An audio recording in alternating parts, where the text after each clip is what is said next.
Bueno, compañeros, buenas tardes, compañeros y compañeras. Vamos a ir dando comienzo a la charla de hoy, pues titulada La guerra imperialista y la crisis del régimen en Argentina, donde, bueno, va a estar exponiendo el compañero Jorge Altamira, dirigente de Política Obrera, donde, bueno, vamos a volcar la caracterización, las posiciones de nuestra corriente de Política Obrera, tendencia del Partido Obrero, que conectan justamente el problema de la guerra que se desarrolla en Europa, que tiene un alcance mundial por los integrantes, por las posiciones que están desarrollando, los intereses que tienen en la esencia misma del inicio de esta guerra, y obviamente lo vamos a estar conectando con la enorme crisis que atravesamos los trabajadores en la Argentina, y que una salida de los trabajadores debe responder al conjunto de esta situación, es decir, tanto a nivel nacional, continental, como mundial. Entonces, bueno, vamos a abordar esta charla, que cuenta obviamente con una organización previa, digamos. Nuestro partido viene de realizar un primer congreso nacional, donde hemos discutido más de 100 delegados, durante 3 y 4 días, las conclusiones y las caracterizaciones que ahora queremos debatir. Así que bueno, sin más preámbulos, vamos a darle la palabra a Jorge Altamira.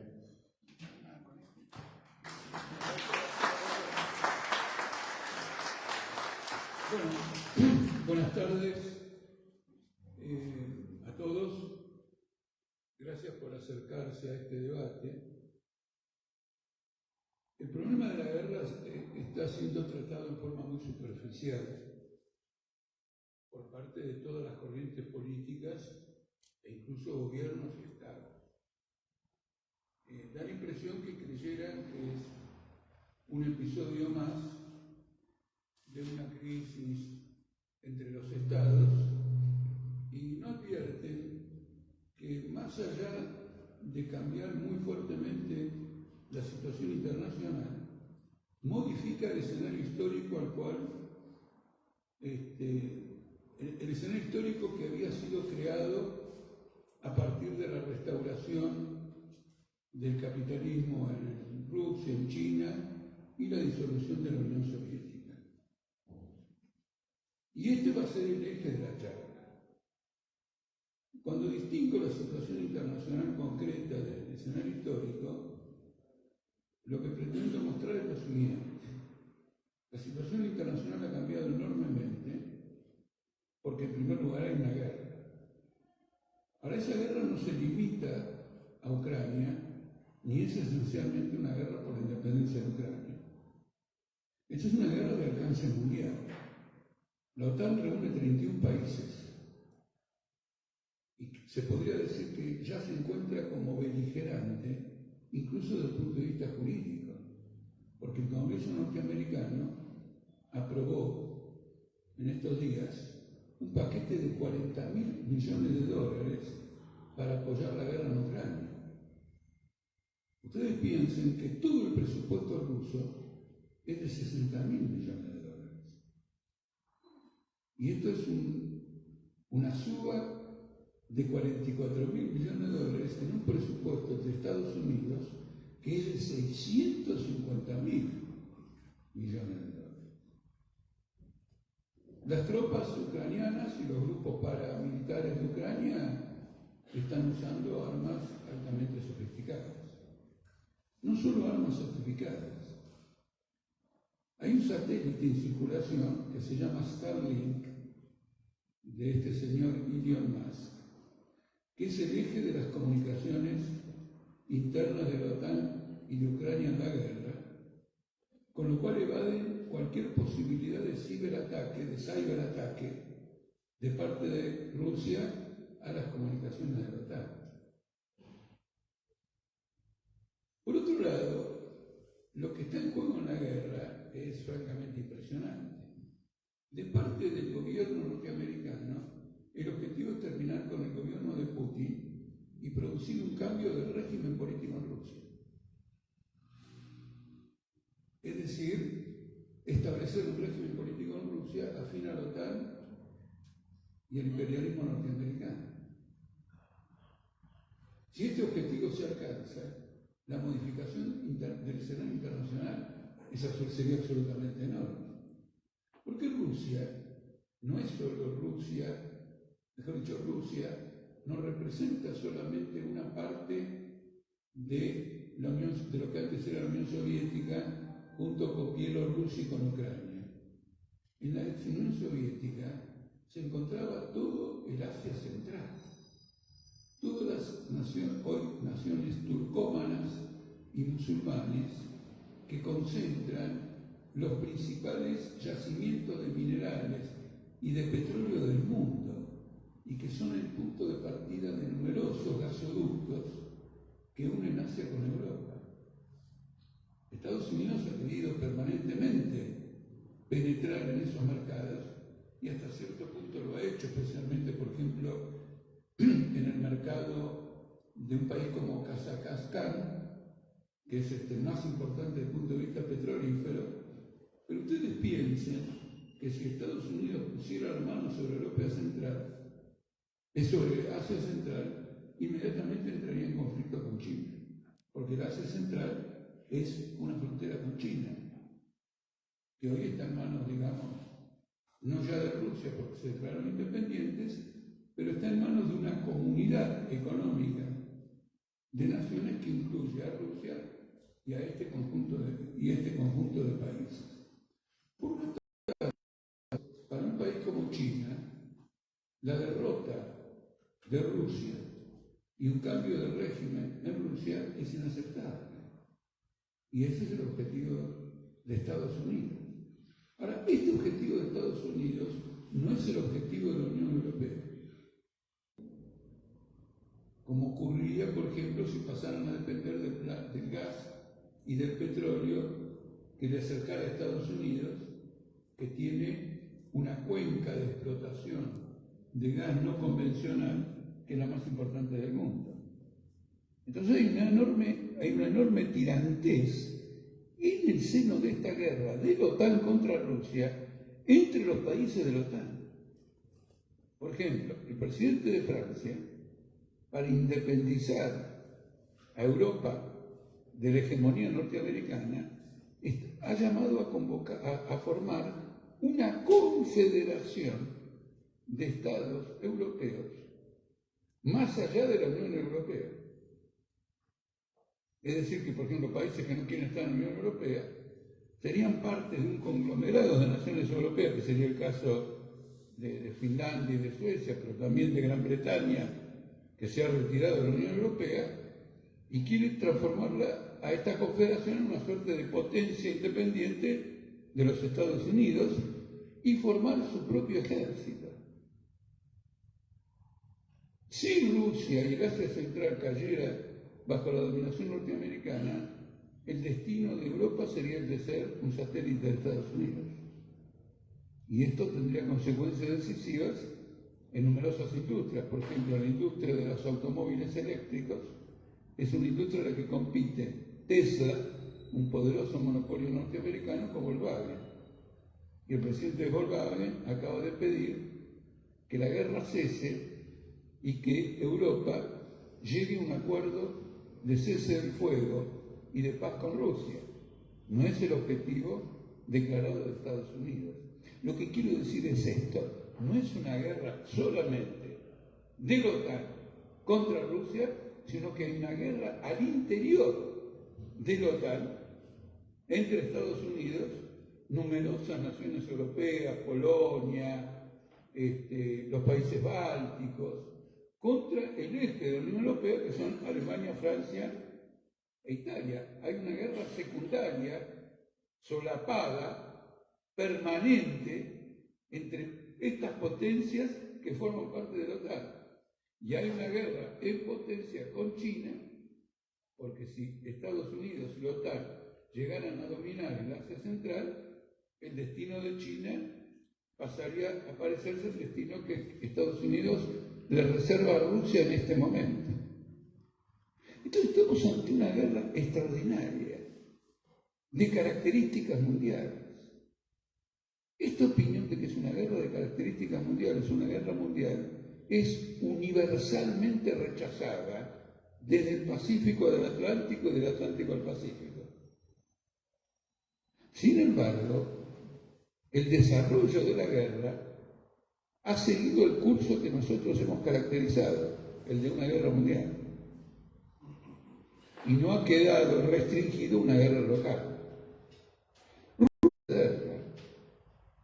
Lo cual significa que esta guerra no va a terminar en un acuerdo a corto plazo, porque ni Ucrania ni Estados Unidos están dispuestos a ningún acuerdo. Ya va a atacar con armas nucleares al enemigo. Y lo ha advertido ahora de nuevo, porque Suecia y Finlandia, que no están en la OTAN, ha pedido la adhesión a la OTAN. ¿Qué significa? La guerra se inicia porque Rusia considera que el ingreso de Ucrania a la OTAN significa la perspectiva de bases atómicas. De Grecia, dije, no, de Ucrania a la OTAN, significa colocar bases atómicas en la frontera de Rusia. Bueno, muy bien, gana Rusia esta guerra, suponemos, con Ucrania. ¿No hay más bases atómicas? Sí. Con el ingreso de Suecia y Finlandia, en la frontera de Rusia se instalan bases militares de la OTAN. Entonces, lo que hay que entender aquí es que las contradicciones capitalistas han llegado a un punto tan explosivo que el recurso a la guerra ha sido inevitable para dirimir los choques entre unos y otros, para rediseñar el mapa económico y político internacional. Ahora, cuando muchos dicen, pero no es todavía una guerra mundial, y la comparan, por ejemplo, con la Segunda Guerra Mundial, yo les quiero señalar que la Segunda Guerra Mundial enseña cosas muy interesantes. Porque generalmente se dice que la Guerra Mundial Segunda comenzó con la invasión alemana a Polonia. Y la declaración por parte de Francia y de Inglaterra de la guerra a Alemania. Pero el ataque a Polonia quedó en un ataque a Polonia. Solo un año más tarde, los alemanes entraron en Francia y lo ocuparon sin ninguna dificultad, con lo cual la guerra mundial tampoco había comenzado. El intento de atacar a Gran Bretaña demoró un tiempo. Entonces, ¿por qué se dice que la ocupación de Polonia inició la Segunda Guerra Mundial? Tendríamos que decir que la Segunda Guerra Mundial ocurrió cuando los alemanes ingresaron a la Unión Soviética. Y entonces toda Europa se transformó en terreno bélico. ¿Y qué otra cosa? Cuando los japoneses atacaron Pearl Harbor. Y entonces Estados Unidos entró en una guerra en el Pacífico y ahí teníamos la Segunda Guerra Mundial. Pero entonces no era en el 39, es en el 41. Es decir, que no hace falta que todo el mundo entre en guerra para caracterizar una guerra mundial cuando lo que está en juego es una dominación mundial.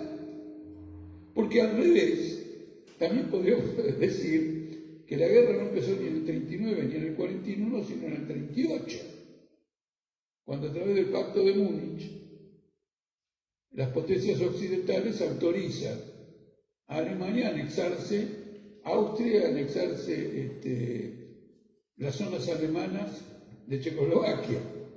Y sin embargo nadie dijo que ahí comenzó la Segunda Guerra. Le ponen el 39, pero se puede poner en el 38 y se puede poner en el 41. Estos fenómenos históricos, de cuál es la fecha de ruptura de algo, son muy frecuentes. La gente discute mucho cuándo fue. Lo cierto es que fue, y lo que tiene en común es que el inicio, porque podríamos decir incluso más, por un tratado firmado en 1919, Alemania tenía prohibido tener un ejército. Con el ascenso de Hitler se rearma Alemania en 1933. El rearme alemán es el inicio de la guerra. León Trotsky lo dijo así. Esto es el inicio de una guerra mundial. La guerra mundial es inevitable por el rearme alemán. Pero en 1934 falta mucho para 1939, falta mucho para 1941.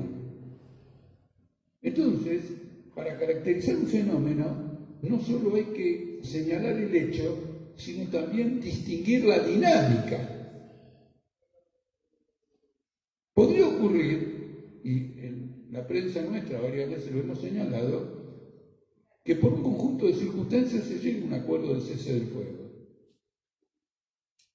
Pero les puedo asegurar que se va a romper enseguida. Es una dinámica, porque hoy Zelensky estaba dispuesto a aceptar un cese del fuego con una parte de Ucrania ocupada y Biden le bajó el dedo. Es decir, que ya se estuvo en Turquía, se reunían, etc. Lógico, Zelensky decía, no, yo no te voy a reconocer nada. Lo que vamos a hacer es esto, como no quiero que haya más muertos, vamos a llegar a un acuerdo, vos no te vas de las zonas ocupadas, pero en un tiempo fijo discutimos y resolvemos que te vayas.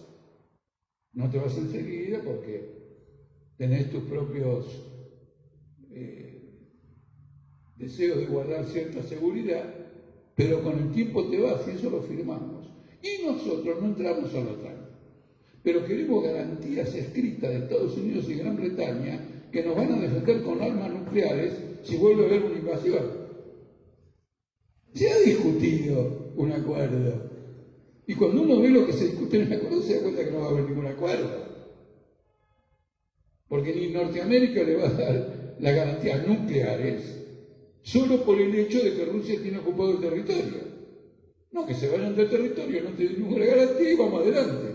Pero los otros dicen que no, me tienen que dar garantía de que Ucrania no va a entrar a la OTAN y me tienen que dar toda una serie de garantías de que ninguno de los países que se encuentran rodeando a Rusia va a tener bases militares extranjeras cuando ellos tienen, esos países, un montón de bases militares norteamericanas, que hace 10 años vienen entrenando a los ucranianos para hacer esta guerra. Entonces el panorama internacional está fuertemente sacudido, totalmente transformado. Y esto, sin embargo, más allá de que otros no comparten nuestro análisis, no es el centro del problema. Todavía no es el centro del problema. El centro del problema es que cambió el escenario histórico. Las guerras son siempre, especialmente una guerra de estas características, un punto de viraje. Porque el gran fenómeno que se les escapa a la inmensa mayoría, sino casi a la totalidad, es que cuando se disuelve la Unión Soviética, queda consagrada la dominación mundial del imperialismo norteamericano. El capitalismo vuelve a Rusia, a China ingresan capitales a razón de 50.000 millones de dólares por año, la bolsa sube, los salarios bajan por la derrota de la Unión Soviética. Es decir, es aquel momento en que un filósofo norteamericano dice que terminó la historia, este es el final, ha quedado demostrado que el único régimen en el mundo que puede solucionar problemas y satisfacer a la humanidad es el capitalismo. Otro que dice que el mundo se convirtió en plano,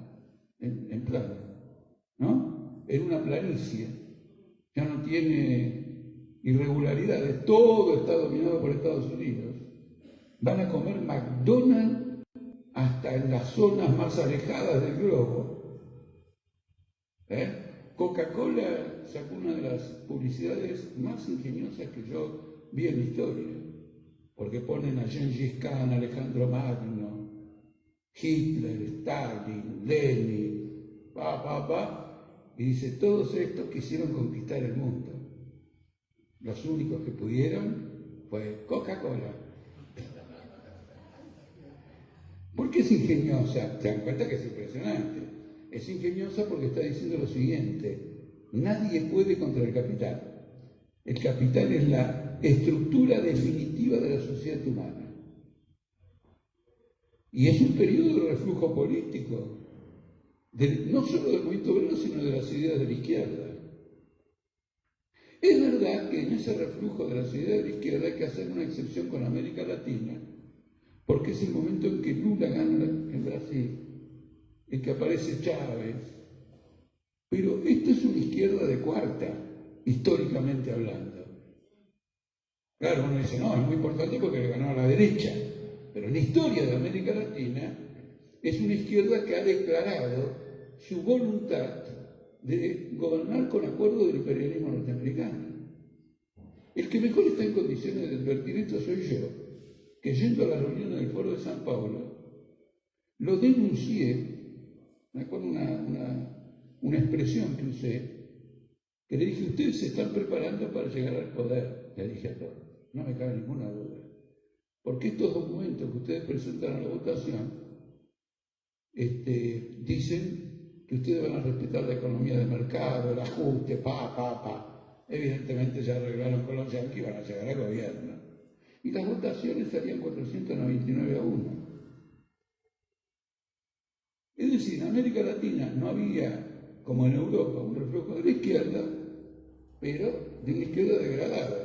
Y lo mismo en Europa, algunos partidos socialistas llegaban al gobierno, pero eran partidos socialistas de cuarta. ¿Me explico?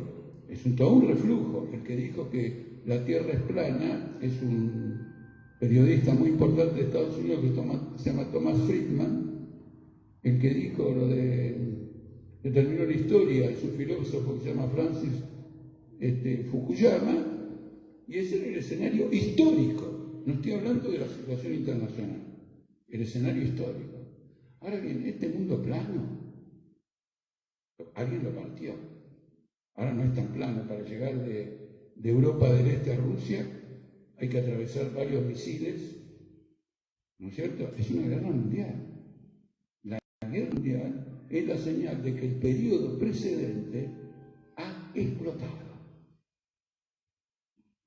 Ni el capitalismo es el fin de la historia, ni el mundo es plano, ni nada. Para avanzar hay que ir a la guerra, hay que destruir. Hay que transformar a las fuerzas de producción en fuerzas destructivas. Tienen que morir millones de personas. Y sobre el terreno de la guerra, históricamente hablando, se construyó el fascismo. Porque ¿qué es lo que provoca mayor tensión a favor de una solución totalitaria? Que la nación de uno está en guerra. No que las zapatillas vienen de China y destruyen la industria de zapatillas de Argentina o de Estados Unidos, sino que son naciones que juegan su futuro. Entonces, todo lo que hoy es demagogia fascista, mañana va a ser fascismo real, como consecuencia de la propia guerra. El propio Putin puede ser el primero en manifestarse de esa manera, porque hace una semana, con motivo de celebrar un aniversario de la victoria del Ejército Rojo sobre el hitlerismo, se supuso que Putin iba a declarar la movilización general de la población y que por lo tanto eso iba a entrañar la ley marcial. Es decir, que desde Putin partía, en este supuesto, un movimiento de carácter fascista en la propia Rusia. Después hay que ver qué desarrollo tiene el resto de Europa. Ese cambió el escenario histórico. ¿Qué quiere decir que cambió el escenario histórico? Que esto confronta a la clase obrera con un enemigo que no es solo una mayor explotación, sino que es la destrucción de la clase obrera como ella es históricamente. Y frente a la guerra, ¿quién tiene una salida que no sea el socialismo, que no sea la revolución social, que no sea la abolición de los estados capitalistas y el enfrentamiento entre los capitalistas, entre ellos, y, los estados entre ellos, sometiendo, a una destrucción humana en gran escala y a una destrucción de las conquistas históricas de la clase obrera. Es importante señalar, y creo que en este aspecto nuestra corriente ha visto con inteligencia, más allá de lo que nosotros creíamos haber visto en su propio momento, el problema de la pandemia. Porque como la pandemia es el resultado general de la destrucción del clima y de la naturaleza, el capitalismo estaba probando sus primeras armas no ya entre las naciones en la guerra, sino lo estaba haciendo contra el medio natural. Y el trabajador forma parte también del medio natural, si los seres humanos de modo general. Es decir, que la pandemia fue la primera manifestación de que el mundo capitalista entraba en un proceso de descomposición violenta y anticipaba esta guerra. ¿Y cómo se manifestó? Se manifestó en la guerra de monopolio farmacéutico sobre la vacuna, en la guerra entre los grupos económicos sobre los respiradores, en el ataque permanente qué se daba a este y qué se le daba a los otros. Y ahora, virtualmente, la Sputnik, por ejemplo, ya no se comercializa en el mundo. Si Pfizer tenía un adversario, lo doblegó durante la pandemia, pero ahora lo doblegó definitivamente con la guerra. Entonces cambia el escenario histórico. Es lo que señaló Lenin cuando estalló la Primera Guerra Mundial. El mundo había tenido un desarrollo pacífico, con guerras en las colonias. Los franceses ocupaban el norte de África, los alemanes se quedaban con un pedacito que le habían dejado los ingleses en África, los italianos ocupaban Etiopía, ocupaban Libia, ¿no es cierto? Ya desde la Primera Guerra Mundial manifestaban aspiraciones a ocuparla, lo hicieron después en las entreguerras, entre la primera y la segunda. Entonces señaló, esto es un viraje histórico, un cambio de época, porque la guerra mundial entraña la revolución mundial. Es el punto de cocción absolutamente fundamental. Y nosotros no negamos en absoluto que hay una aspiración nacional del pueblo ucraniano, que se ha manifestado varias veces a lo largo de la historia, varias veces. Por ejemplo, ya en la época del zarismo, tibiamente. Además, Ucrania no solo estuvo ocupada por Rusia, no solo pertenecía a Rusia, también pertenecía al Imperio Austrohúngaro, una parte a Polonia. Hay ciudades que en Ucrania tienen nombres polacos. Entonces, es una nacionalidad que le costó abrirse paso, pero es una nacionalidad que se fue moviendo. Ahora, en esta guerra, el problema nacional ucraniano es un problema secundario frente a la guerra mundial. Por eso los que niegan que la guerra tenga un carácter mundial, dicen que es una guerra de liberación nacional, una guerra de liberación nacional del pueblo ucraniano. Y algunos atrevidos la asemejan a la guerra civil española. Cuando los revolucionarios, los trotskistas también, éramos partidarios de que pudieran ser enviadas armas del exterior para apoyar a la República contra Franco. Pero en la Revolución Española, las potencias extranjeras estaban en los márgenes. Y el centro era la Revolución Española. ¿Por qué era el centro? Porque era una lucha entre el proletariado y el fascismo. Y si ganaba el proletariado, se hubiera frenado la Segunda Guerra Mundial, y con la victoria del fascismo se aceleró la Segunda Guerra Mundial. Es decir, el problema mundial, el carácter mundial de la guerra, venía del resultado, en un sentido o en otro sentido, de la Revolución Española. Acá no, acá hay una guerra mundial, ¿no es cierto?, que se disfraza en el territorio ucraniano. Por otro lado, el gobierno de Ucrania es un gobierno de derecha, que antes de la guerra tenía el 30% de adhesión, porque es un gobierno con 100 mil millones de dólares de deuda con la banca extranjera y el Fondo Monetario Internacional, hace un plan de ajuste del Fondo Monetario Internacional, está sometido a tal nivel de pobreza que es el único país del mundo que exporta, ¿cómo se llama?, el alquiler de vientres. Los argentinos que van a Ucrania son un montón, para meterle una semillita a una mujer ucraniana y después ir a recoger El hijo es un rubro de exportación.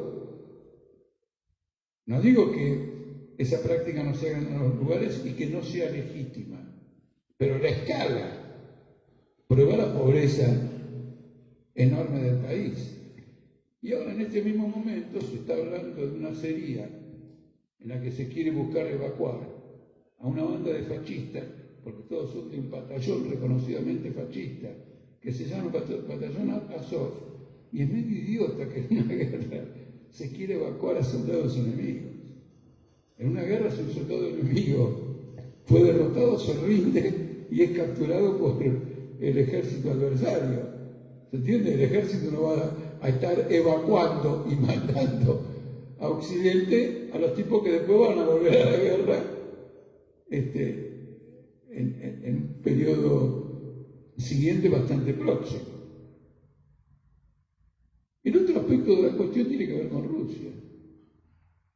Un gran cambio de escenario histórico. ¿Por qué?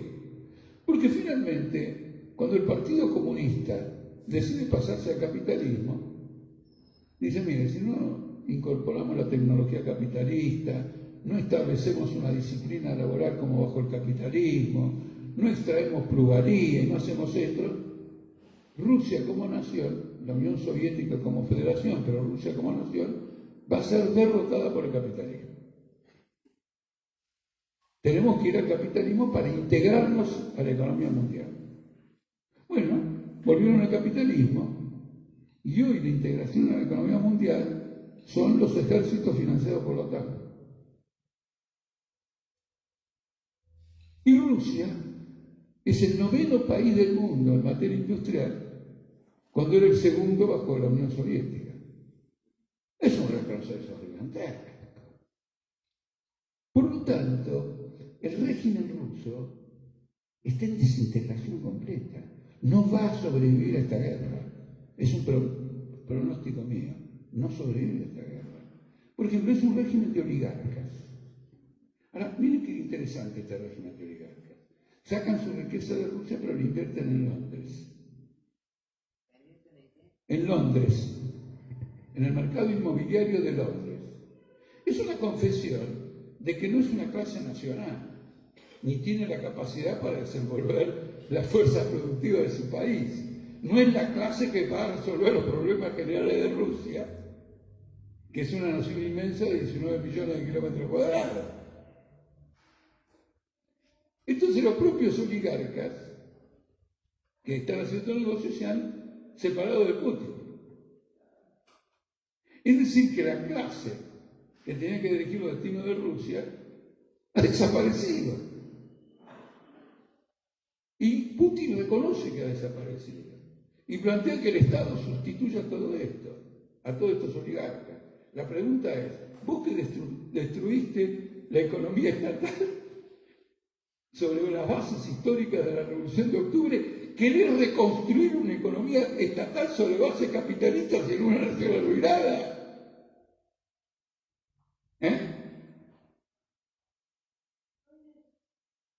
Entonces estallan todas las contradicciones de la restauración capitalista. Estallan todas esas contradicciones con un agravante. Y el agravante es que cuando comenzó la restauración capitalista y la disolución de la Unión Soviética, la mayor crítica al socialismo es que bastó una orden de Reagan y una del presidente norteamericano y una de Gorbachev y se terminó la Unión Soviética. En una palabra, toda la Revolución de Octubre, todo el desarrollo mundial, la guerra que ganó la Unión Soviética y todo lo demás, todo era una ficción. Bastó que alguien soplara más fuerte la velita para que la velita se cayera. Trotsky había advertido que la burocracia iba a llevar a la restauración capitalista, pero a través de sangre, dolor y lágrimas, guerras y destrucción. Y todo el mundo decía, Trotsky se equivocó. No, no se equivocó. Ahora ustedes tienen todo el desarrollo de guerra, sangre y destrucción, que tampoco es de ahora. Hay toda una serie de episodios de guerras sangrientas que lo anticiparon, pero ahora es manifiesto. ¿Saben por qué? Y lo digo porque una de las tareas más importantes que tiene nuestra corriente política es sacar de la ignorancia a los luchadores. Porque la izquierda ha retrocedido tanto, pero tanto, que es un factor de envenenamiento ideológico entre la clase obrera. Realmente es un factor de envenenamiento ideológico. Entonces, con su simplismo, dice, soplaron la velita y se cayó la voz. Otro que dice, bueno, no tiene más futuro, hay que acomodarse a las circunstancias. No se puede reemplazar un Estado que ha expropiado al capital a través de un proceso indoloro, pacífico y breve. Una clase burguesa no se crea como la rica torta que me hicieron comer hoy, en el curso de la tarde. No. Por eso esta oligarquía es una oligarquía sin raíces en el país. Es un grupo de ladrones que hasta la Corte Suprema Argentina mandaría en cana por la forma como se robaron las empresas estatales. Rosati los mete en cana, con todas las críticas que recibe Rosati. ¿Rosati o Rossetti? Rosati. Bueno, Rosati. No se crea de la noche a la mañana. El capitalismo llevó 400 años crear la burguesía. Una sociedad es un proceso complejo de formación. Se establecen relaciones, esas relaciones se modifican, evolucionan, entran en crisis, se levantan, se constituyen. Empezás con un banco de empeño y terminás con el Citibank. Antes me iba y empeñabas algo y sacabas un crédito, ahora tenés el Citibank que opera mercados internacionales y masa de dinero que jamás nadie sabrá cómo es, ni ellos mismos, ni lo del Citibank. Entonces nos van a meter un capitalismo de la noche a la mañana. Otra cosa, por eso creo que ha sido una observación interesante que le va a costar al imperialismo norteamericano. Él decía, si Hitler triunfa y derroca todo, no va a privatizar la propiedad. No va a cometer la locura de tanta propiedad, empezar a repartirla para todos lados porque se cae la dominación hitleriana. ¿Y a quién se la va a dar? Por un largo periodo, una victoria de los nazis en Rusia los va a obligar a gestionar la propiedad estatal. Y bajo la propiedad estatal, montar sus relaciones internacionales. Y creadas las relaciones internacionales, empezar a ver quién está interesado en comprarlas. Las empresas que ya tienen sus relaciones estructuradas. Esto me hace acordar, porque es muy didáctico, a cómo fue privatizada YPF. Porque el otro día, estando en un programa de televisión con este Cohen, Aníbal Cohen, que era secretario de Menem, Alberto Cohen, él agarró y me atacó por algo de YPF, y después me di cuenta que tenía razón. Es decir, estaba equivocado, pero tenía razón. Él estaba equivocado. No privatizamos YPF. ¿Cómo no privatizamos YPF? Y después me di cuenta que es verdad. ¿Qué hicieron? Lo mismo que les cuento del desmantelamiento de un Estado que tiene propiedad estatal, que toda la propiedad es estatal. Agarraron una YPF que es estatal y la convirtieron en sociedad anónima. ¿Quién tenía las acciones de la sociedad anónima? El Estado. Pero ya no era una empresa del Estado, sino una sociedad anónima. ¿Por qué la convirtieron en sociedad anónima? Porque una vez convertida en sociedad anónima, tiene acciones. Cuando es empresa del Estado, no. Está administrado por el presupuesto del Estado. Entonces tiene acciones. Una vez que tiene acciones, puede llegar a ponerlas en la bolsa. Primero pone el 10%. ¿Hay interés? Pone el 20%. Y en un momento determinado pondrá el 100%. O pondrá el 49%, pero ya está cotizando bolsa y es una empresa privada. Pero no puede pasar de la estatal a la privada de un simple salto, cuando tiene la jerarquía de YPF. Eso se podrá hacer con un boliche o con una empresa mediana, pero no cuando tiene la jerarquía de YPF. Y si tomamos otros casos, hay un proceso similar. Entonces, en Rusia se ha desmoronado la restauración capitalista. Ahora, para que esa restauración capitalista se restaure, Estados Unidos tiene que pasar a dirigir Rusia, o tiene que haber un gobierno títere, y entonces acá tenemos a Hitler, que Trotsky había dicho, ¿qué pasa si Hitler destruye el régimen por la guerra? Tenemos que la guerra es el instrumento con que el imperialismo puede realmente desenvolver a fondo el capitalismo. En ese caso, con una burguesía, no del país, sino con una burguesía que tiene 300 años de desarrollo y que se ha constituido en un gigantesco cártel de monopolios internacionales. Miren todo lo que ha metido en crisis, esto lo que ha puesto en evidencia. ¡Qué desarticulación extraordinaria! ¡Qué dislocación de todas las estructuras consagradas! Entonces Rusia, ¿qué hace? Invade Ucrania diciendo me quiere colonizar el imperialismo. Y hay gente que apoya a Rusia, gente marxistas, ¿sí? Porque está contra los yanquis. Pero está contra los yanquis en nombre de quién? En nombre de un capitalismo no nato de Rusia. ¿Con qué finalidad? Con la finalidad siempre de insertarse en el capitalismo mundial. ¿Por qué la clase obrera va a defender los intereses de un Estado que es una oligarquía parasitaria y una burocracia represiva y autocrática? Es una lucha imperialista. Unos imperialistas de la zona en que se encuentran instalados y el otro el imperialismo mundial. Nosotros hacemos esa distinción, pero de ningún modo vamos a decir que Putin está haciendo una cosa de este tipo. Entonces ustedes ven que este descalabro general, de una manera u otra, pero con una certeza absoluta, recoloca la agenda del socialismo en el proletariado mundial. Porque un obrero alemán se va a preguntar por qué diablos tiene que pagar 500% más el gas y no le aumentan los salarios para estar en una guerra. El 1 de mayo, el Partido Socialista y la Central Obrera Alemana, que son como el peronismo y la CGT, hicieron un acto y no pudieron hablar, porque la gente los puteaba diciendo que no quieren que manden armas a Ucrania. Ya tenemos un brote, inconsecuente, simplista, ¿me explico? Pero tenemos una primera manifestación.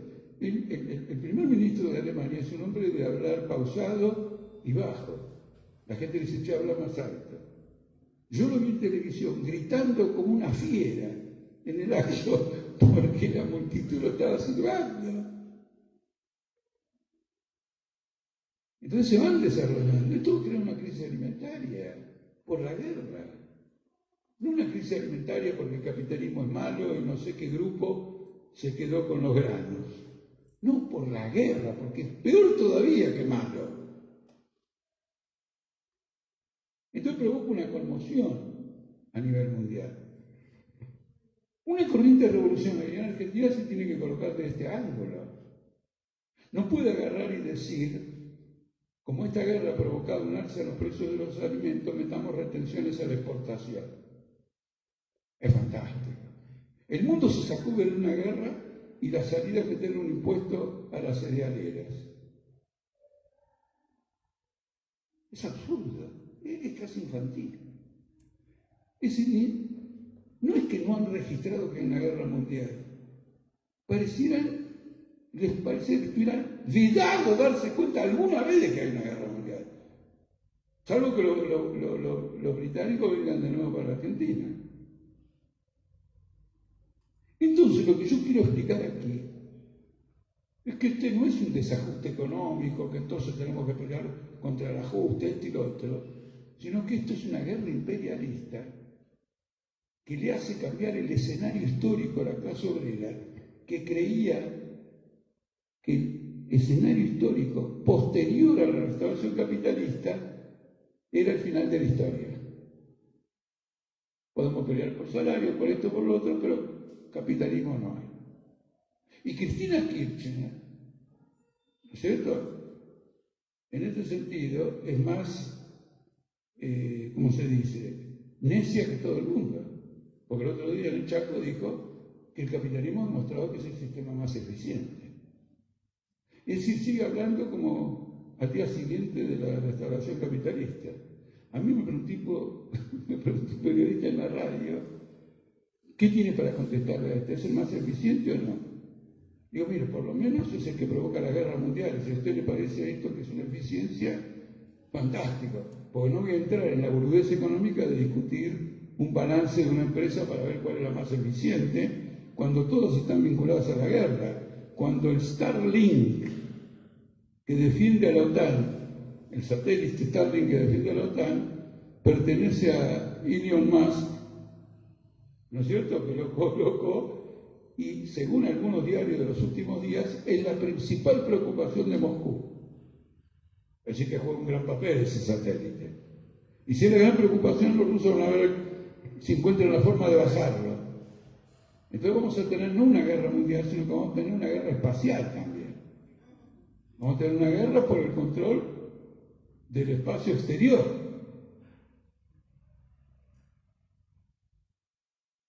Entonces, la perspectiva es otra. Esto no es un cambio de hoy para mañana, pero la perspectiva es otra. La tarea de un partido revolucionario es colocar a los trabajadores en el entendimiento de la nueva situación, en los problemas que van a sobrevenir y en el alcance de los planteamientos que tienen y la necesidad de superar esos planteamientos. Se va a manifestar a nivel internacional. La guerra también afecta a América Latina. Y no solo porque altera los precios de esto y lo otro, sino también por un problema más general. Miren ustedes lo siguiente, hay un bloque de países que por América Latina tiene nada más que a Brasil, que había perdido peso internacional manifiesto, mostrando que era un bloque en retroceso. Se llamaba BRICS, se llama BRICS. B, Brasil, R, Rusia, I, India, C, China, S, Sudáfrica, BRICS.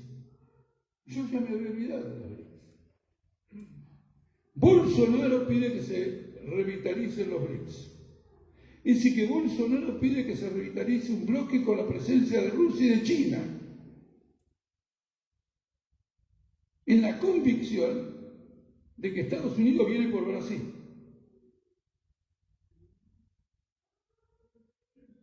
Y Argentina pidió el ingreso a los BRICS.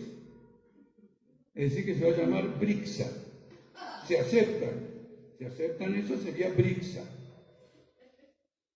En cambio, dos importantes intelectuales del macrismo llamaron a revitalizar el Mercosur para integrarlo con Estados Unidos. Es decir, que tenemos la vieja fractura histórica entre el peronismo y la Unión Democrática. Con la Unión Democrática, que era pro-yanqui, y el peronismo, que en el fondo era pro-inglés.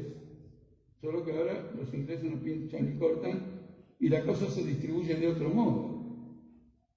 Entonces se ha producido un giro extraordinario, que naturalmente sus consecuencias no se van a ver al día siguiente,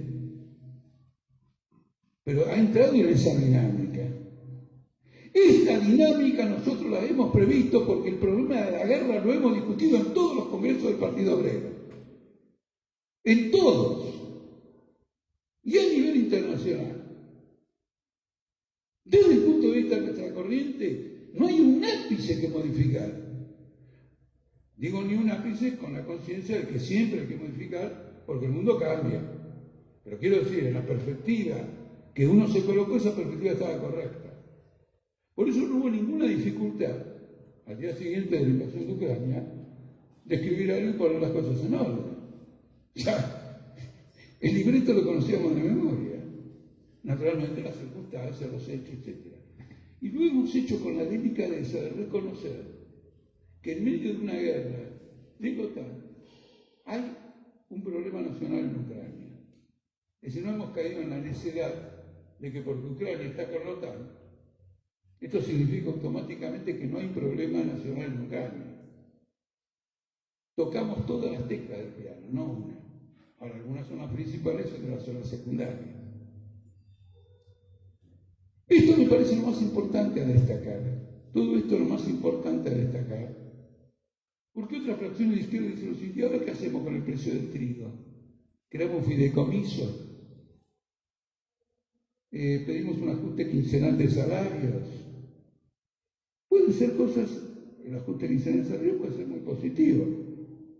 Pero quiero decir, yo estaría de acuerdo, pero con el ajuste quincenal de salarios, ¿a dónde querés ir? La izquierda, si quiere ir a algún lado, la izquierda revolucionaria, marxista, de la Cuarta Internacional, tiene que plantear la cuestión del poder de la clase obrera, porque ya estamos en el terreno de una guerra imperialista. Y de una guerra de un alcance que supera tremendamente todas las guerras pasadas. Porque esta es la primera guerra con armas nucleares, que por algo está. Y que se fueron afinando, porque al principio no había bombas nucleares tácticas.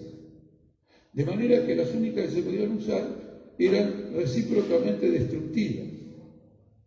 En cambio ahora inventaron una, pero no es destructiva, simplemente mata a la gente que está en el terreno. ¿No es cierto? Claro que el que está derrotado, que tiene 5.000 cohetes con armas atómicas, te lo va a tirar de cabeza porque dijo, no me vas a ganar la guerra. Los regímenes políticos van a cambiar, probablemente incluso cambien en el mundo antes que en Rusia. Van a cambiar. Yo recuerdo un artículo en Prensa Obrera escrito por mí, en donde discutía el siguiente tema: que Estados Unidos pedía democracia en China. Y a China le estaba yendo muy bien con el gobierno autocrático, crecía. Y tenía sometida a la clase obrera. Entonces dije esto textual: antes que la democracia llegue a China, el Partido Comunista va a gobernar Estados Unidos, el Partido Comunista chino. ¿Qué quise decir? Que antes de que haya democracia en China va a haber una autocracia en Estados Unidos. Como consecuencia de las crisis de régimen que provoca la crisis mundial. Fue una pegada histórica, porque ganó Trump. Y al terminar el mandato de Trump tomaron por asalto el Capitolio. Y la democracia no avanza en China. Porque el día que avance la democracia en China es la revolución socialista. Si se desarma el poder de la burocracia, el proletariado chino, que son 600 millones de trabajadores, cambian todo el mapa mundial. Y es probable que China sea el lugar donde se encienda todo esto. Como ustedes ven, en políticas revolucionarias hay que plantear perspectivas serias, que tengan un alcance histórico. Porque de lo contrario sos un macrista, sos un kirchnerista que va, ¿cómo se dice?, pulseando en el Congreso, en reuniones privadas, a quién coloca de candidato, vamos interno, no vamos interno, hacemos las pasos, no hacemos las pasos. Nos repartimos la banca en la legislatura, una sola, entre 4, le toca un 25% de banca a cada uno. Quiero decir, hay gente que le gusta eso. En ese punto no me voy a expresar. Pero cuando uno es un socialista, no, su propósito no es ese. Esta perspectiva es fundamental porque es la perspectiva que educa a una clase. Para educar a una clase, para desarrollar su comprensión de los problemas, es necesaria una comprensión del conjunto histórica y señalárselos permanentemente. Y abrir la perspectiva de un gobierno de los trabajadores. En esta línea, luego de la marcha federal de ayer, nosotros hemos llegado a una conclusión. Viendo la calidad política del pueblo obrero tendencia, y por esto me refiero a la calidad de varios centenares de cuadros, mujeres y jóvenes especialmente, varones también, hagamos una concesión, pero esencialmente mujeres y jóvenes, la cuestión de convocar un Congreso de Trabajadores. Para que la clase obrera argentina desarrolle una autonomía política que le permita disputar el poder, tiene que ser asumida por el pueblo obrero tendencia a través de un Congreso Nacional de ese pueblo, al que invite a todas las corrientes sindicales que compartan la perspectiva de un gobierno de trabajadores, y también a las corrientes estudiantiles. Naturalmente ese no va a ser el Congreso de la clase obrera argentina, pero coloca masivamente en la agenda esa perspectiva. Congresos en todas las provincias. Ayer vinieron de todas las provincias. Yo, que soy un dirigente de política obrera, desconocía que había un polo obrero en Entre Ríos, y ayer me reuní con ellos. Colocarlo en una agenda y empezar a desarrollar en términos prácticos esta perspectiva histórica, digamos en forma abierta. Porque ustedes fíjense en un fenómeno interesante. Miren lo complejo, no, lo complejo es mucha palabra, lo singular de la situación. La dirección de arte de esta zona nos accedió este local, yo se los agradecí muchísimo, porque es raro que una dirección sindical le ceda un local a político obrero. Hace un mes, no me acuerdo, o algo más, una dirección sindical de municipal de Vicente López fue más lejos y me invitó a que hable yo. Y estaba acompañado por varios dirigentes sindicales de distintas ramas de Vicente López. Pero tanto el dirigente de Vicente López como los dirigentes de acá no son partidarios de la independencia de la clase obrera. Ahora están en un acto con Máximo Kirchner acá a la vuelta y me dijeron que lo hacían por deber institucional. Es decir, que la colaboración de clases es una institución política, no simplemente una inclinación o una línea política. Está institucionalizada. Ahora, esto es abiertamente una contradicción. Esto va a estallar por todos los polos, y estalla por todos los polos, y lo primero que lo advierten son los trabajadores. ¿No es cierto? Con este tipo de conductas muy extrañas.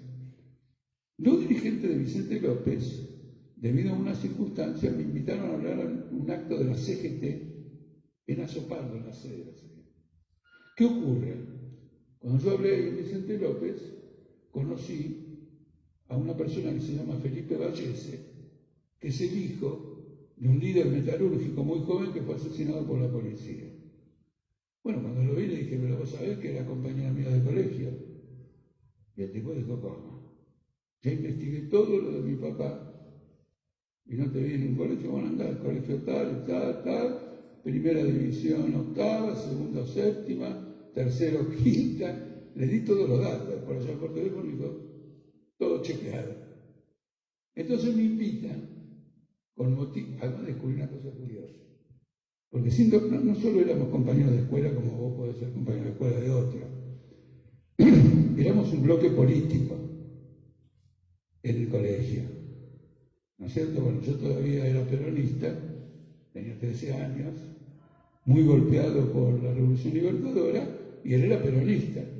Entonces, digamos, actuábamos en común frente a muchos problemas que había y nos sentíamos un grupo aparte del resto, al menos en este aspecto. Lo curioso que me vine a enterar es que Felipe Vallese, que fue mi compañero, no el hijo, nació el mismo día que yo. Me enteré ahí. Increíble. Bueno, la cuestión es que como la CGT le va a hacer un homenaje el 19 de abril pasado, en la CGT me dicen, vos sos el orador, venís como orador. Contá esto y lo que dije, bueno, encantado. Así que iba a estar con Pablo Moyano, y todo contando sobre Felipe Vallese. Cuando estos organizadores largan los WhatsApp sobre los oradores, se armó el quilombo padre. Y además no pudieron contar con un equívoco, que es que cuando vos tenés una larga lista de oradores, a veces no te das cuenta que hay un orador que vos no querés. Yo lamentablemente, como Altamira, era el primero, por la A. ¿No es cierto? Por orden alfabético, era el primero de la lista, así que Si alguna podría debatirme, mandar nada, acá no entra, etcétera, etcétera, etcétera. Eso refleja una conciencia de que está en una crisis. Porque cualquier otra dirección, por ejemplo, esta dirección sindical dice, bueno, que venga a hablar. Somos parte del movimiento obrero, no es un desconocido esta persona, el Partido Obrero Tendencia tampoco, le damos un lugar. Hay una conciencia aguda de una crisis. Y eso es un reflejo no solo de todos los problemas del país, que no tienen ninguna salida, y que definitivamente no la tienen con esta crisis. Y ustedes lo siguiente, quieren resolver los problemas con una corriente de capitales. Hoy no va a haber ninguna corriente de capital a ningún lado, porque como Estados Unidos sancionó a Rusia, prohibiéndole todas las transacciones en dólares, y quedándose con la mitad de la reserva de dólares de Rusia, 320.000 millones de dólares se los quedó a Estados Unidos, están en manos de Estados Unidos, y pertenecen a Rusia. Todo el mundo está tratando de salirse del dólar a nivel estatal, de tener reservas de euros, de otras divisas. Es decir, hay un principio de crisis porque entonces está muy atado. Mañana tenés una divergencia con Estados Unidos y te echa del planeta. Y estos quieren que vengan a la Argentina. No tiene salida. La crisis mundial a los países más débiles los ha colocado en una encerrona más grande. El gobierno quiere zafar, y acá viene también Cristina Kirchner, porque como hay faltante de petróleo y de gas, dice, es el momento para nosotros, vamos a vender petróleo y gas. Es decir, que se van a colocar como socios de la guerra imperialista. No significa que van a tener corriente de capitales, sino que van a tratar de aprovechar, sacar algo de los expolios de la guerra. Entonces, lejos de ser una corriente transformadora, van a apuntalar la guerra imperialista, porque mientras la guerra imperialista dure, si Argentina exporta petróleo, ya lo consigue con el trigo, con el maíz, con la soja, que han subido de precio. Si además consigue colocar petróleo, Estados Unidos va a competir y no le va a resultar fácil sacar una tajada de este tipo. Esto se acordará como Argentina pretendió aprovechar la Primera Guerra Mundial y la Segunda Guerra Mundial vendiéndole trigo en particular y carne a Inglaterra, tanto en la primera como en la segunda. Ahora, ¿cómo terminaron las dos? Inglaterra nunca pagó el trigo y la carne a la Argentina, porque no tenía plata. Por lo tanto, ponía en una cuenta cuánto le debía a la Argentina. Y nunca se la pagó. Le dijo a Perón que si quería que se quede con los ferrocarriles. Y le vendió los ferrocarriles por el valor de las reservas. Y Gran Bretaña quería sacarse los ferrocarriles 10 años antes de la guerra, porque ya estaban medio obsoletos y para que funcionaran bien había que hacer inversiones extraordinarias de vías férreas, de vagones, etcétera, que no pensaba hacer y no tenía condiciones para hacerlo. Es una impas completa. Esta es nuestra posición. Y no es una posición cualquiera, no es un análisis circunstancial.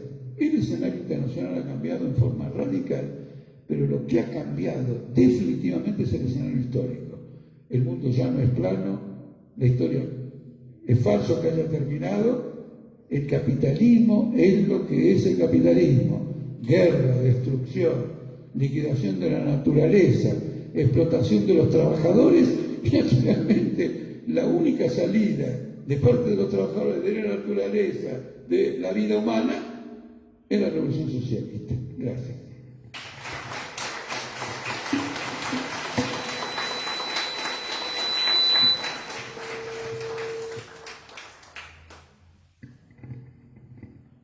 Bueno, compañeros, compañeras, si les parece hacemos una ronda de preguntas, comentarios Bueno, cualquier compañero que quiera hacer una pregunta y demás tiene el micrófono a disposición.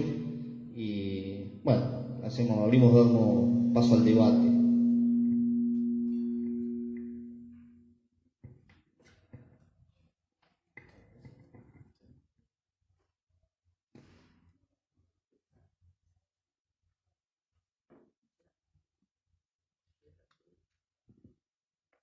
Hola, hola. Hola, hola. Ahí se escucha. Bueno, compañeros, si alguno tiene una pregunta para realizar, pasamos el... Jorge, habías escrito una nota sobre la posibilidad respondiendo a alguien, no me acuerdo, no pude volver a encontrar esa nota, sobre la posibilidad del cambio de patrón monetario internacional. ¿Cuáles serían las condiciones para que se produzca ese cambio? No pude volver a leer la nota, pero me gustaría que desarrolles ese tema, la posibilidad ahora que se cambie. No existe alguna posibilidad. Me llama la atención que yo haya planteado esa posibilidad. No, rebatías a alguien esa posibilidad. ¿Cuáles serían las condiciones para que... La posición de Estados Unidos es absoluta y totalmente dominante, en cualquier terreno que se examine. De manera que no hay sustituto al dólar. El pasaje de una moneda internacional a otra moneda nacional, de una moneda internacional a otra moneda internacional, es un pasaje convulsivo. Tiene que haber grandes crisis, cambios, etc., porque hay que tener capacidad para respaldarlo. Hay que tener capacidad para respaldarlo. Estados Unidos ha manipulado bastante el dólar porque, por ejemplo, a veces ha servido de una devaluación del dólar para abaratar sus exportaciones y, por lo tanto, desplazar a la competencia. Pero el dólar, para mantener su primacía internacional, necesita ser una moneda estable, que significa a todos los países del mundo una cierta paridad. Eso significa una economía altamente desarrollada y con gran capacidad de estabilidad. Nadie tiene esa capacidad, nadie. Por ejemplo, Estados Unidos hoy tiene una deuda pública fabulosa. El Producto Bruto norteamericano es de 23 billones de dólares. La deuda pública norteamericana es de 23 billones de dólares. 23 billones. 23 billones es 46 veces el Producto Bruto de Argentina. ¿Está claro? Porque este es medio billón de dólares. Entonces, ¿quién puede financiarse con una deuda tan elevada sin provocar una debacle? La debacle argentina, que tiene una deuda tan grande como en Estados Unidos y no tiene las condiciones para sustentarla. Es cierto que la deuda argentina es superior con relación al Producto Bruto de Argentina a la de Estados Unidos con relación a su propio producto, pero no tiene condiciones de sustentarla. Entonces la moneda no existe, la inflación se va a ir al 70%, y si se llegara a producir algún trastorno en las exportaciones argentinas, vamos caminando a la caminando así, a la hiperinflación. Entonces el estatus, por ejemplo, China no tiene las condiciones para respaldar una moneda en esos términos, porque China depende mucho de las exportaciones. Entonces, si se empeñara en crear una moneda sólida, no podría subsidiar las exportaciones. Se vería inundada de importaciones. Estados Unidos se ve inundado de importaciones y no tiene ningún problema.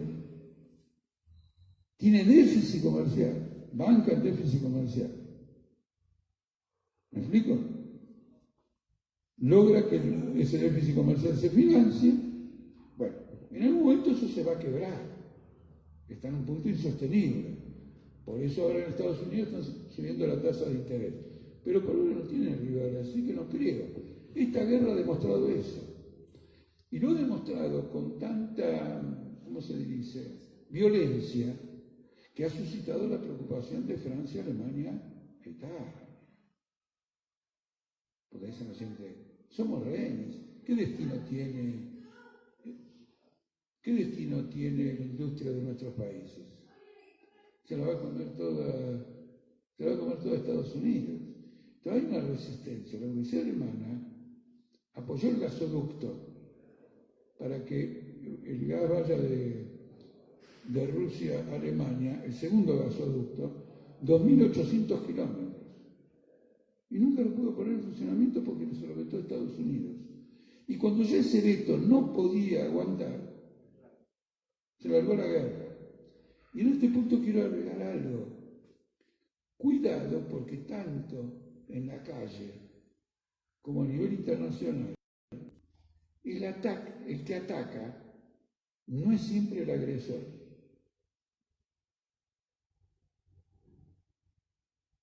Puede ser el agredido, que dice, yo lo aplasto a este, pero tengo que evitar aparecer como agresor. Te voy a provocar que me agreda para romperle la cabeza. Eso ya ocurrió en la historia, yo lo conté varias veces. La primera guerra franco-alemana, entre Francia y Alemania, el atacante fue Francia. Pero después se descubrió perfectamente que había sido una trampa de Alemania, porque Alemania necesitaba esa guerra. Con esa guerra, no exactamente Alemania, porque todavía no existía como país, con esa guerra se terminó de formar Alemania. Alemania nació completamente como Estado, el Estado que conocemos ahora, en la guerra contra Francia.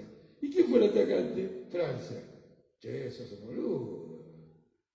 Si el otro es un rival, deja que no se pueda constituir como un Estado nacional. No lo ataques. ¿Está claro? Acá pasó lo mismo. Vos arrinconás a Putin y me lo hagas ir a la guerra. Entonces mucha gente dice, yo soy prorruso, porque los norteamericanos lo obligaron a ir a la guerra. Me frega. Si me obligaron o me dejaron de obligar. ¿Qué intereses representa Rusia en la guerra? Lo del capital. Ahora no vamos a analizar la historia como una pelea callejera. No, pero él me puteó primero. Hay que ver los intereses de clase en pugna, no cómo se sucedieron, digamos, los acontecimientos. Hay que ver los intereses en pugna. Nosotros hemos publicado un capítulo de un gran historiador francés, trotskista, que el libro se llama Rusia bajo Putin. Y el capítulo ese lo hemos publicado porque en ese capítulo se relata toda la historia de esto, aunque el libro es anterior a la guerra, mostrando que Putin pide el ingreso a la OTAN. Y yo digo, fuera de este libro, que hace cosa de 2 meses, Rusia retiró sus últimos papeles de sus oficinas en la OTAN. Y hoy está en una guerra contra la OTAN. Esto muestra la inviabilidad. El veto al gas fue claramente una provocación para que vos hagas una guerra. Si ese gas fue construido con Angela Merkel, con la democracia cristiana alemana, es decir, con la derecha alemana, no era una tubería subversiva, era lo que quería la burguesía alemana. Además, hoy la burguesía alemana está en contra de la guerra, porque quiere que se reactiven esos gasoductos y no quiere perder. Hoy, lean Clarín de hoy, Macron dice, tenemos que mantener abiertas las relaciones con Rusia, no quiere un cambio de régimen. ¿Está claro? Entonces, la dominación norteamericana ha sido ninguneada por los analistas internacionales para presentarle a los lectores de los diarios, de la televisión, que la OTAN es un bloque unido. No, Trump había declarado que la OTAN era un cadáver. Porque Europa no quería saber más nada con la OTAN, pero no tenía condiciones de romper. Entonces era un cadáver porque no funcionaba. Estaba ahí, pero no iba para ningún lado. Entonces Trump quería disolver la OTAN. Una de las razones de la victoria de Biden es la oposición de las Fuerzas Armadas norteamericanas, del Pentágono, a que se disuelva la OTAN. el jefe máximo que tuvo la OTAN, John Mattis, fue ministro de Defensa de Trump y le presentó la renuncia en medio mandato diciendo no acompaño tu política. Y la renuncia de John Mattis no es la renuncia de Guado de Pedro al Ministerio del Interior. Es una definición estratégica. Entonces no, eso no. Lo que ocurre es la advertencia de muchos dicen que está usando el dólar para permitir quién comercia y quién no comercia, para quedarse con activos. Por ejemplo, vos sos un oligarca ruso y tenés 10.000 millones de dólares, te afanan los 10.000 millones de dólares. Por eso los oligarcas en Londres están presentando recursos judiciales. Entonces es un caso interesante de cómo el imperialismo yanqui confisca dinero de capitalistas sin base legal. ¿Entendés? Entonces ese no es el problema, lo del dólar. El problema es la guerra. El problema es la guerra. Miren, yo no sé no sé con qué grado de atención ustedes están siguiendo una charla que ha sido un poquito larga o extensa, pero Rusia se anotó un poroto en lograr estabilizar el rublo. Entonces viene la pregunta, escuchame una cosa, loco, estás en una guerra, querés establecer, ¿cómo vas a hacer? En el Banco Central Ruso hay una mina que es brillante, ya me di cuenta hace mucho, bajita, modesta, creo que trató de renunciar, pero vale más que Pelle, el presidente del Banco Central de Argentina. Entonces pasa lo siguiente, ¿por qué quieren? A ver, ¿ustedes conocen a un argentino que si exporta algo quiere que le paguen en pesos? No, que le paguen en dólares. Putin dijo, no quiero dólares, quiero rublos. Cualquier argentino dice, el tipo está mal del mate, por eso declaró la guerra. No, el mecanismo es el siguiente, como no puede transar con dólares, ¿para qué quiere los dólares? Si él no puede usar dólares, se lo confiscan, no se los admiten, el que reciba dólares de Rusia es confiscado. Entonces nadie quiere una transacción en que Rusia le pague con dólares. ¿Se entiende o no? Entonces él agarra y dice, no, páguenme con rublos. Para eso tiene que ir a comprar rublos y estabilizar, al aumentar la demanda de rublos, aumenta el valor del rublo y como el rublo está cayendo, si aumenta la demanda se estabiliza. Al estabilizarse el rublo, ha logrado cerrar acuerdos comerciales con la India. ¿Qué quiere decir? Que la India le compra a Rusia los productos y le paga en rupias de la India y al revés, ¿no es cierto? Pueden usar el rublo para comprar cosas en la India. Para eso es necesario que la rupia y el rublo estén estables. Entonces ha salvado todo un comercio con China, con la India, con distintos países, saltando al dólar, pero obligando entonces a Europa a que le paguen rublos. Entonces hay una dislocación del mercado financiero y del mercado comercial, indudablemente, pero nadie desafía hoy el dólar. Todas las monedas del mundo se están devaluando frente al dólar. Y por la única razón de que es el único lugar seguro donde tener la guita. Porque ahí ningún gobierno va a confiscar, ningún gobierno norteamericano va a confiscar a los norteamericanos. Bueno, seguro es relativo porque las reservas de Rusia que estaban depositadas en Estados Unidos las confiscaron todas. Ya habían hecho eso con Irán. No, el imperialismo mundial es esto. ¿Qué es liberación nacional de Ucrania? Entiendo que los ucranianos, pero no es una guerra. Nosotros tuvimos una guerra con los británicos, ahora nosotros contra los británicos, ¿verdad? Y contra la OTAN. Y era una reivindicación histórica de Argentina. Pero detrás de Argentina no estaba nadie. No era una guerra de la OTAN contra no sé quién que se valía de la Argentina. Argentina no estaba peleando en nombre de nadie. Creyó Galtieri que lo iba a acompañar Estados Unidos, porque estaba gobernado por la derecha. Bueno, como era un borracho, creyó lo que no tenía que haber creído. Jorge, tengo una pregunta con respecto a, en primer remate, se leyó un documento de la internacional en la cual participaron una cantidad de partidos políticos, el grupo chileno, el grupo español, el italiano. Sí. Pero, por ejemplo, los griegos faltaron a la cita y, bueno, teniendo y apelando un poco sintetizando y para no aburrir al auditorio, que fue muy interesante la charla que desarrollaste. Duró exactamente una hora y explicaste muy bien el problema, bueno, en qué está la izquierda. Un poco dijiste. Yo dije, quiero decir así. Absolutamente, sí. No, yo siempre dije en qué está la izquierda acá. Creo que dije 10 veces que esta posición solamente la levantamos nosotros. Inclusive cuando Joaquín dijo nuestra posición, y ahora yo también repito la expresión de él, nuestra posición, me siento incómodo. Esta no es nuestra posición. Esta es la única posición marxista. Nosotros no somos propietarios de nuestras posiciones. Porque si fuéramos propietarios de nuestras posiciones, lo que estaríamos haciendo es vendiéndolas. No cobramos nada, pero la estamos vendiendo. No, nosotros desarrollamos una caracterización objetiva.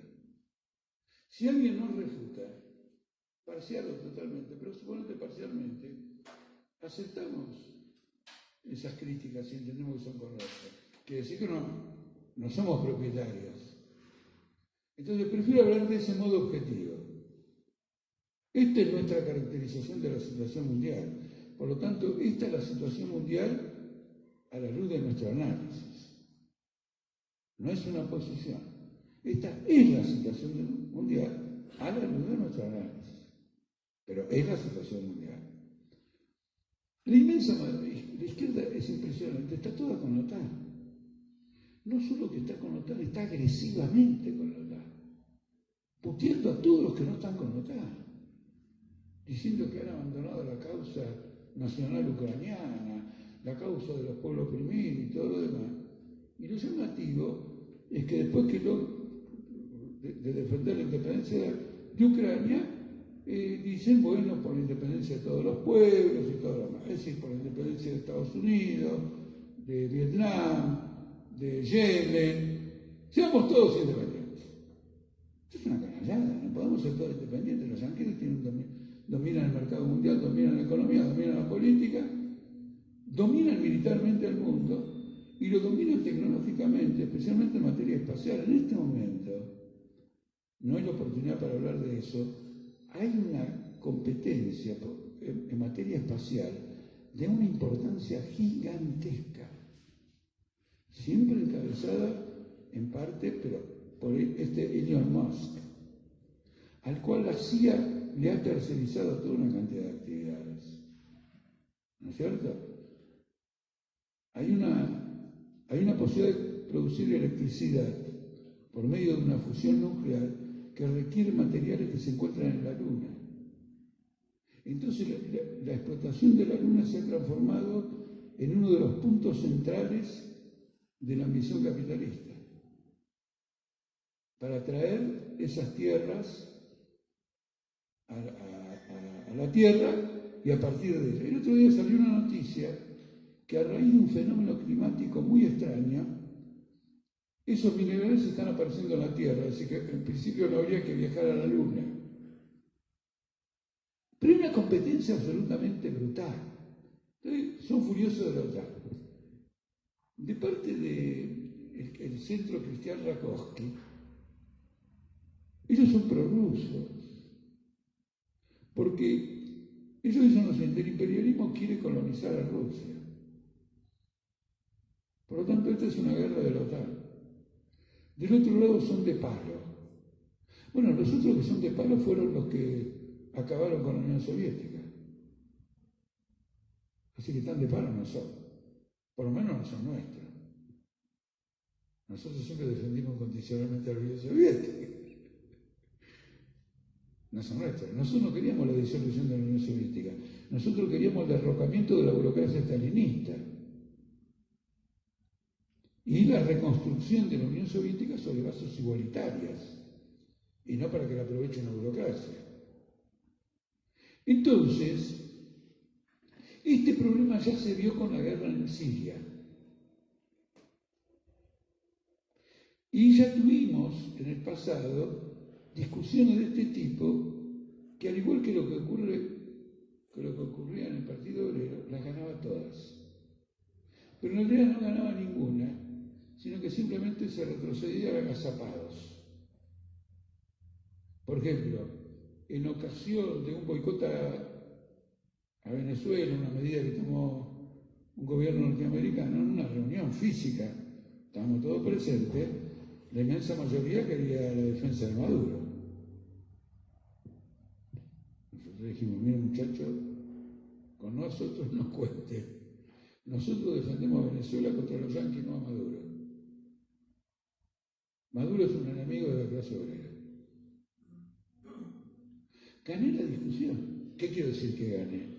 Salió una declaración con la posición esta. Ahora, tampoco me fui convencido. Es decir, no podían refutarme. Y hubo otros episodios. Porque un episodio que no advertí debidamente, como tampoco lo advertí dentro del Partido Obrero, es que en una reunión en Atenas no quisieron leer una resolución política que habíamos escrito los del Partido Obrero. ¿Cómo leer? Como eran todos compañeros, uno no tenía la advertencia de que era el adversario de uno.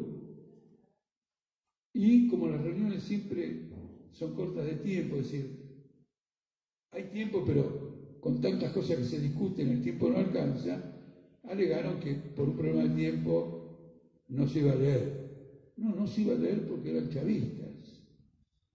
Entonces Maduro, Putin, el otro, aparecen como el pretexto, ¿no es cierto?, para defender una posición que es irreconciliable, porque la posición de los marxistas en Rusia es el derrocamiento de la oligarquía rusa y de los aparatos del Estado y el establecimiento de un gobierno de trabajadores. Y no hay ataque del imperialismo yanqui que nos disuada de eso. Porque esto no es la URSS, que defendíamos incondicionalmente frente al imperialismo yanqui, incluso teniendo en cuenta que los trotskistas nunca renunciaron durante la guerra, mientras defendían incondicionalmente a la URSS, a derrocar a Stalin. ¿Por qué? Porque la guerra comenzó con grandes derrotas de la URSS a manos de los hitlerianos, por culpa de Stalin. Si la sobrevivencia de la Unión Soviética quedaba en peligro en la guerra por la política stalinista, los trotskistas ya vamos a tomar el poder para defender a la Unión Soviética y derrotar al hitlerismo. ¿Me explico o no? Tampoco en la guerra de Malvinas defendimos a Galtieri. Si tuviéramos reunido las condiciones para derrocar a Galtieri y tener nosotros la política internacional frente a la guerra, lo hubiéramos hecho. Entonces, ahí nosotros estamos en el final de un periodo, donde las fuerzas que se han definido en estos términos, principalmente los satanistas, quiero que le presten atención, bueno, a los que el tema les interese en demasía o muy fuertemente. Las corrientes políticas que hoy apoyan a la OTAN no tienen retorno al campo del marxismo. Están ahí, estoy hablando de cosas que están filmando, así que los que estén viendo del otro lado conocen, no tienen retorno. Porque hay transgresiones políticas de las que no se vuelve. Nunca con la OTAN. Nunca con el imperialismo mundial. Tampoco con un déspota que es el jefe de la restauración capitalista en Rusia. O Yeltsin o cualquier otro hubiera podido tomar las medidas que tomó sin el apoyo del aparato de seguridad del Estado. Por favor. Y ha habido infinidad de discusiones. Yo en ese sentido tengo que reconocer, disculpen que hable en términos personales, no me parece adecuado en un escenario público, he tenido una pizca de ingenuidad, de creer que las discusiones que yo ganaba y se traducían en declaraciones y volantes, realmente las había ganado.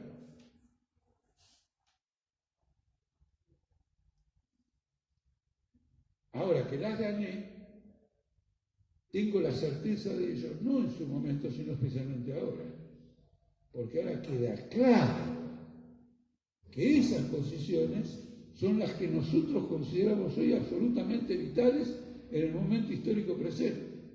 Es decir, que las reivindicamos. ¿Está claro? Bueno, el mundo es así. Quiero decir, ¿qué quiere decir eso? Si las cosas son muy complicadas. Hay que ser un revolucionario, un marxista, hay que investigar, militar, luchar, autocriticarse, corregirse, etcétera, para poder introducir un grado de claridad en la clase obrera en la lucha contra el capitalismo.